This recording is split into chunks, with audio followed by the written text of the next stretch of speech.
necklace to the island girl. What does blackmail mean?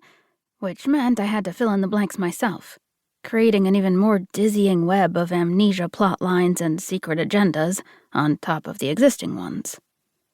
In the One Life to Live episode that's seared into my memory, Karen, the tormented housewife, is forced to testify as a witness in defense of her best friend, Vicky Lord Riley, who's been accused of murdering an evil tycoon. In the climactic scene, the merciless prosecutor rips Karen to shreds, exposing the truth that she was secretly a prostitute, a word that shocked the character so much I could not even imagine what it meant. What really confused me was why Karen was being attacked by the lawyer in the first place. Wasn't Vicky Lord Riley the one on trial? Wasn't Karen just the witness? It doesn't matter who you are, Eclair explained. The point is, if you have a secret, you're fucked. It's still probably the wisest thing I've ever heard anyone say. 2. 1988. Our parents owned a daycare they ran from our home in New Hampshire, a converted old barn with a bright rainbow painted on the roof. Rainbow Kids Care, it was called. We had a little goat farm with 5 goats, Donnie, Lonnie, Sunny, Spunky, and Trailblazer, and a view overlooking untouched forest, the trees skeletons in winter, ruby red in fall. According to my dad, the trees were home to the fairy people, who sat hidden in the branches and sprinkled fairy dust on our heads to keep us all safe and sound. It was the 1980s, before those studies claiming that your kid would become a mentally ill delinquent if you didn't pick the right preschool. Before the promises of Baby Einstein Academy or Stepping Stone to Success Daycare. No one thought when they handed over their 2 through 5-year-olds to my parents that anything crucial was happening inside those 2 through 5-year-old brains. Keep the kids alive and reasonably happy until they could be picked up at the end of the day. That was the job. It was babysitting. Apple juice, graham crackers, finger painting, story time.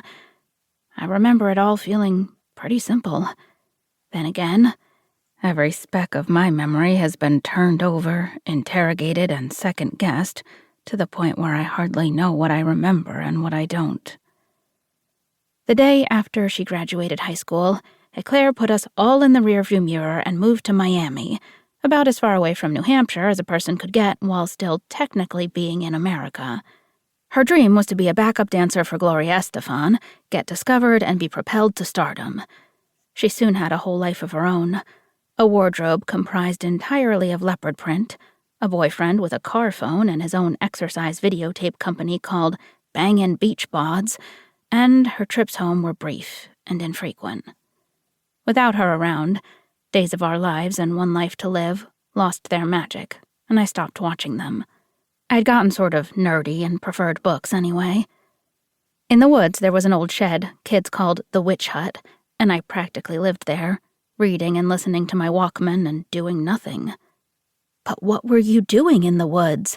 I was asked this 100 times years later in the sterile white office of a police station. Nothing.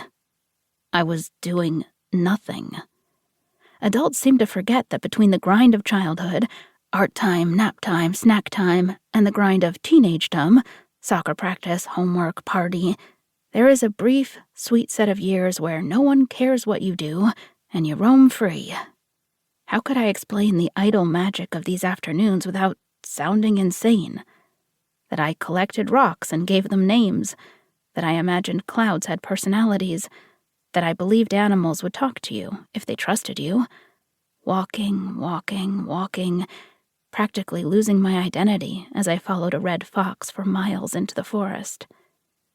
I took after my mother, who was always more interested in animals than in people.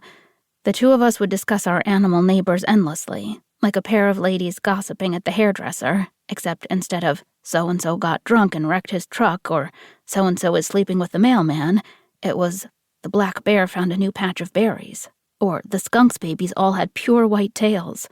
Occasionally, my dad would interrupt us with some news from the real world. I'm bringing Dylan Fairbanks to stay for the week. His mom's been arrested again, and she's trying to make bail. Mom would seem momentarily confused, as if trying to remember which animal of the forest